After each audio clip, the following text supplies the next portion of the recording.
Ladies, can I ask you something personal? Are you making one of these 8 mistakes? The kind that feel harmless, even routine, but are actually tearing your health, happiness, and confidence apart from the inside out. Doctors have been warning us for years, but most of us brush it off thinking, that won't happen to me. These aren't just little missteps. They're silent life destroyers, and I've seen too many strong, beautiful women lose themselves because of them. So please stay with me until the end. Because number 8, that one broke me in ways I didn't expect. And I don't want that to happen to you. Before we dive in, don't forget to hit that like button, subscribe to the channel, and share this video with another woman who needs it.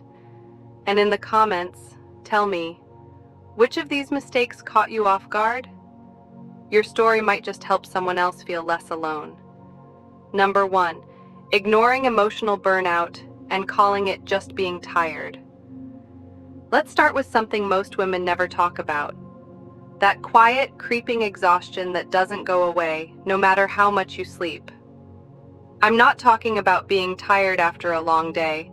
I'm talking about emotional burnout. The kind that makes you feel heavy in the chest like your spirit is wearing concrete shoes.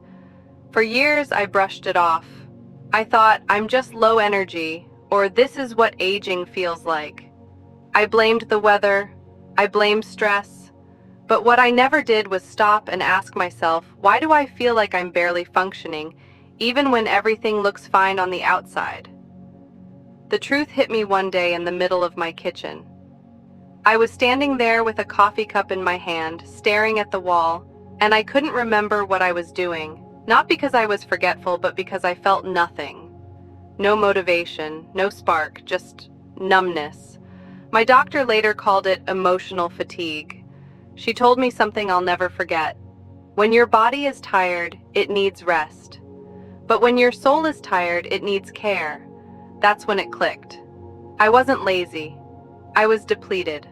And here's the thing. Most older women don't even realize it's happening. We've spent a lifetime putting on a strong face. We've buried grief, suppressed anger, swallowed disappointment, and told ourselves to be grateful, even when we felt broken inside. But emotional burnout doesn't just hurt your heart. It messes with your memory, your digestion, your immune system. It makes it harder to sleep, harder to focus, and easier to spiral. Research shows that chronic emotional stress can even increase your risk of heart disease and Alzheimer's. So how do you know if you're emotionally burned out? You start waking up tired. You lose interest in things you used to love. You avoid phone calls because you don't have the energy to pretend you're okay. You stop dreaming about the future and just start surviving the day. I want to say this clearly. You are not meant to live this way. I started healing by doing one simple thing. Naming what I felt. I said it out loud. I am burned out. And then I gave myself permission to rest. Not just sleep, emotional rest.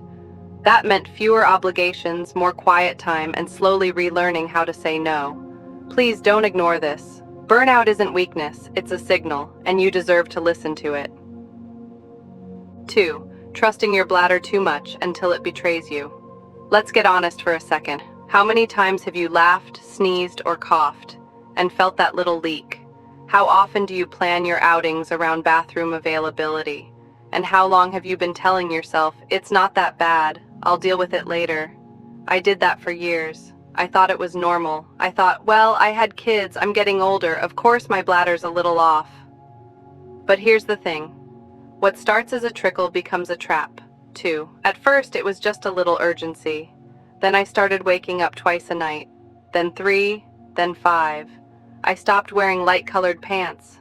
I carried extra underwear in my purse. And I stopped doing the things I loved, long walks, road trips, dancing at my granddaughter's wedding, all because I didn't trust my own body anymore. And yet, I never talked to my doctor. I was too embarrassed. I thought she's going to laugh, or worse, shrug. But when I finally did bring it up, do you know what she said? I'm so glad you told me. We can help this. She didn't judge me. She educated me. She explained that urinary incontinence is common, but it's not normal. It's not just a nuisance. It can become a serious health risk. Falls from rushing to the bathroom, skin breakdown from moisture, poor sleep, even depression. And it's treatable. There are options I had never heard of. Pelvic floor therapy, bladder training, medication, even simple changes in diet and hydration timing. 8 sessions with a women's health physical therapist changed my life. I felt strong again, confident, free. It was like getting a piece of myself back that I didn't realize I had lost. So if you're leaking, rushing, or just constantly on edge about your bladder, don't ignore it. You're not broken, you're not gross, and you're definitely not alone. But you do deserve to speak up. You would never judge your sister for this, so stop judging yourself. Talk to your doctor. Talk to your friend. Talk to yourself, kindly. You're allowed to ask for help. And sometimes, asking for help is the first step toward feeling whole again. 3. Putting family before physical pain until your body breaks down. This one is tough because it feels so noble. You say yes when your back is screaming no. You drive your daughter to appointments even though your knees are swollen. You babysit the grandkids on days when your hands ache so badly you can barely grip a spoon. Why? Because you love them. Because you were raised to be dependable. Because in your mind, showing up for others means ignoring your own needs. No matter the cost. But sister, let me say this clearly. There is a cost. And too many of us don't realize how high it is until it's too late. I watched it happen to my dear friend Linda. She was the glue of her family, the ride giver, the meal maker, the emergency babysitter. She had arthritis in her spine, swollen ankles, and pain that left her breathless some nights. But she never told anyone. She thought resting would make her look selfish. She thought asking for help meant she'd be seen as weak. Then one day, she simply didn't get out of bed. Her body had finally said, "Enough." Turns out she had untreated spinal compression, nerve inflammation, and dangerously high blood pressure.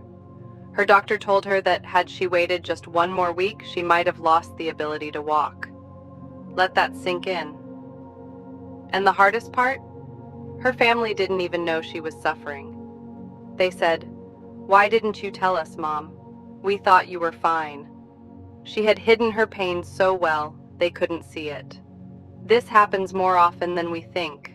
Older women push through chronic pain out of love, but love doesn't mean self-destruction. In fact, the greatest gift we can give our families is our wellness. Because when your health collapses, everyone feels it. Start saying no when you need rest. Start asking someone else to pick up the slack. Start treating your own pain like it matters, because it does. Go to the physical therapy appointment.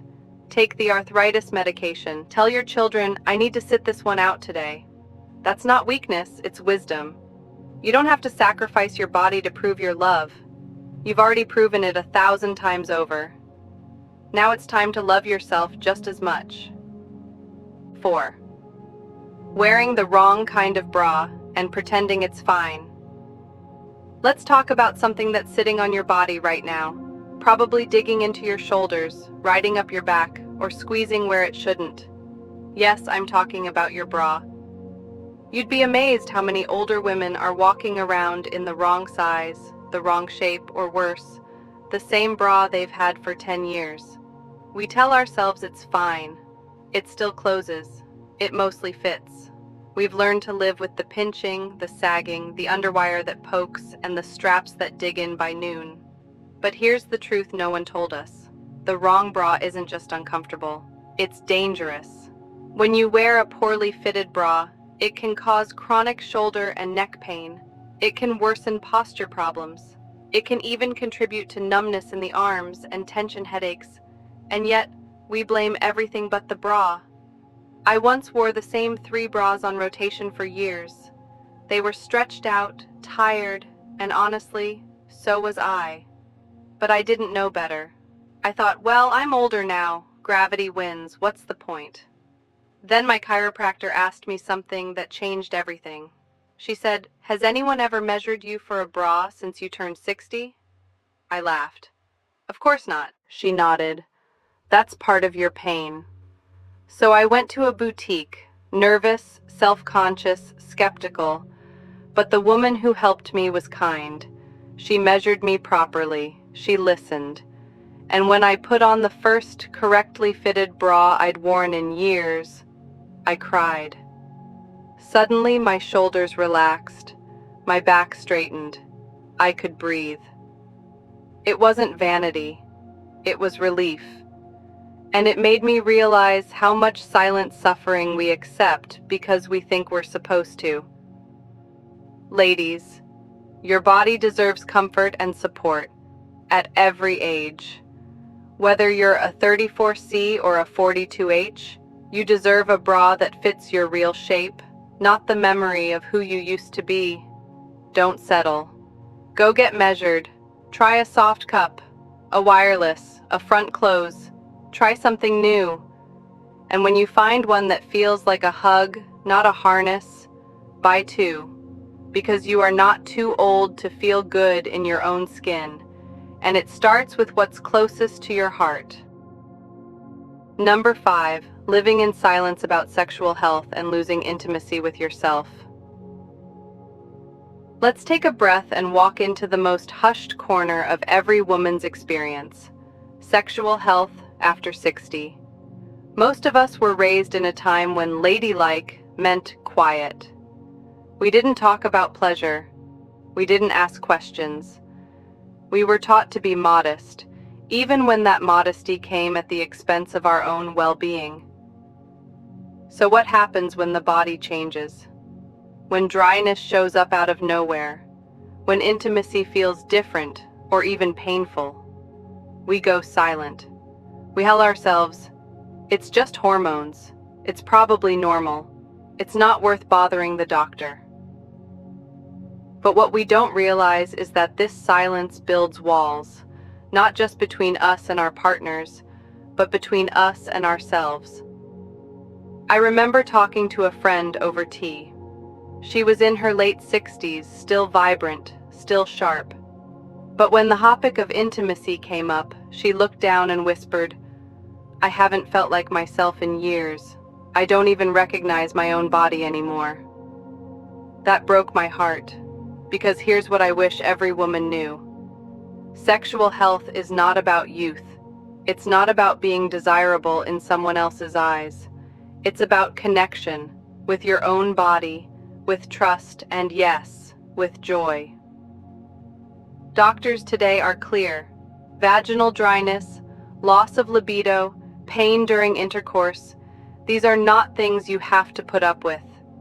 There are safe treatments, hormonal and non-hormonal options, moisturizers, lubricants, therapies, and more than anything, there are conversations waiting to be had with your doctor, with your partner, and with yourself. Because when we reclaim this part of our health, something powerful happens. We remember that we're still alive. We remember that we matter, not just as grandmothers or caregivers or survivors, but as whole, feeling, worthy women. If no one ever gave you permission to talk about this, but now it's time to speak up and come back to yourself. Sex point part cause letting shame stop you from asking for help until it's too late. There's a quiet kind of suffering that too many older women carry, the kind no one sees because we've gotten so good at hiding it. We push through pain. We downplay memory lapses. We pretend the shortness of breath, the blurry vision, or the low moods are just getting older. But beneath all that pretending is shame, not the loud kind, the soft whispering shame that says, don't bother anyone, don't make a fuss, you're supposed to handle this. I lived that way for years. I had this strange weakness in my legs. My energy dipped to almost nothing. But I told myself it would pass. I didn't want to be dramatic. The real reason? I was scared of what I'd find out. That's how shame works. It dresses up as pride, but it's fear in disguise. Fear of bad news, fear of being a burden, fear of needing more than we give. But here's the hard truth. Not asking for help doesn't protect you. It isolates you. It delays treatment, and it often makes things worse. I've seen too many women wait too long. A neighbor who ignored a lump for months because she was too embarrassed. A cousin who didn't tell anyone she couldn't afford new glasses until she tripped and fractured her wrist. A friend who brushed off dizzy spells because she didn't want to waste the doctor's time. She ended up in the hospital with dangerously low blood sugar. We say we're being strong, but real strength? It's knowing when to raise your hand. You are not less of a woman because you need help. You are not failing because your body has changed. And you are not a burden for asking a question, making an appointment, or saying, "I'm scared." Start small. Tell a friend. Write it down. Ask your doctor, even if your voice shakes. Because you might just catch something early. You might find relief, or you might simply remember, you're not alone. No one gets through this life without needing help, and that includes you. Letting go of shame isn't weakness. It's healing. On the seventh time, even you can set fence with people who drain you, just because you've known them forever. Let's talk about one of the sneakiest energy drains in a woman's life. People. Not strangers. Not rude store clerks, or the neighbor who parks too close. I'm talking about the friends you've had for decades, the ones who call just to complain, the ones who never ask how you're doing, the ones who expect you to listen for an hour but vanish when you need support. For years, I clung to friendships like they were lifelines, even when they made me feel worse. I'd hang up the phone feeling hollow, irritated, sometimes even ashamed. But I told myself we've been friends for 30 years. That has to count for something. And maybe it did, but time alone doesn't make something healthy. I remember my friend Marianne, the queen of the guilt trip. Every conversation felt like a performance review. If I didn't call, she'd say, "Guess I'm not important anymore." If I shared something good, she'd one-up it or roll her eyes. But still, I kept answering the phone. Why? Because I didn't want to seem unkind. Because I thought letting go of a friend meant being a bad person. But what I learned is this. Some people aren't meant to walk your whole journey. Some are only meant to teach you what not to carry. Energy is sacred in this stage of life. We don't have time to recover from toxic conversations. We can't afford to feel smaller after every interaction. And most of all, we deserve peace. Doctors say chronic emotional stress from unhealthy relationships can increase inflammation, raise blood pressure, and even weaken your immune system. So no, it's not just a phone call. It's your health. You don't have to make a dramatic exit. You don't have to burn bridges. You can simply stop reaching out, or change the subject, or protect your peace with polite boundaries. Say, "I'm not available for that today." Say, "I'd rather talk about something lighter." Say nothing, and take a walk instead. You are allowed to outgrow people. You are allowed to choose peace over history. And you are allowed to surround yourself with people who light you up, not drain you dry. Your energy is not unlimited. Spend it wisely. 8. Believing it's too late to change, and letting regret write the ending. This one took me the longest to admit. For years, I lived with this quiet, aching belief that the best parts of my life had already passed, that I had missed my chances, that it was too late to change, too late to speak up, too late to go back to school, too late to say what I needed to say, to my kids, my sister, my late husband. And that belief became my prison. I let regret build its home in my heart. Every time I saw a woman traveling alone, I thought, I could have done that, before my knees got bad. Every time I looked at an old photo, I'd hear that whisper, "Why didn't you enjoy it more back then?" It was like carrying a backpack full of stones. But one afternoon, after a doctor's appointment, I sat in my car for 45 minutes. I didn't even turn the key. I just cried. because I realized something terrifying. I wasn't grieving the past. I was giving up on the future. And that, my dear, is the real danger. Doctors say long-term regret and emotional rumination can trigger depression, memory decline, even heart issues. It's not just emotional, it becomes physical. The weight you feel in your chest, the slump in your posture, the way your stomach knots when you remember a mistake, that's your body absorbing your sadness. But here's the miracle. It doesn't have to end that way. The first time I did something just for me again, I signed up for a watercolor class at the senior center. I almost didn't go, but I walked in, shaking, nervous, thinking, what if I'm the oldest one here? Turns out I wasn't. And even if I had been, who cares? I laughed that day. I painted terribly. And I felt alive, for the first time in months. If you're carrying regret, I see you. If you think it's too late, I promise it isn't. If your story feels stuck, just remember, you're the author. And if no one's told you this before, you are allowed to begin again. At 60, at 70, at 88, as long as you are breathing, your future isn't finished. Choose it. If you saw yourself in any of these mistakes, please know you are not alone. You are not broken. You are not behind. You are a woman who has carried more than most, loved harder than most, and survived longer than many expected. That's not weakness. That's power. Yes, we stumble. Yes, we forget to care for ourselves. But we also wake up. We learn. We try again. Your life is not over. In fact, it might just be starting in a whole new way. So today, take one step, any step, toward healing, toward peace, toward yourself, because you're worth saving.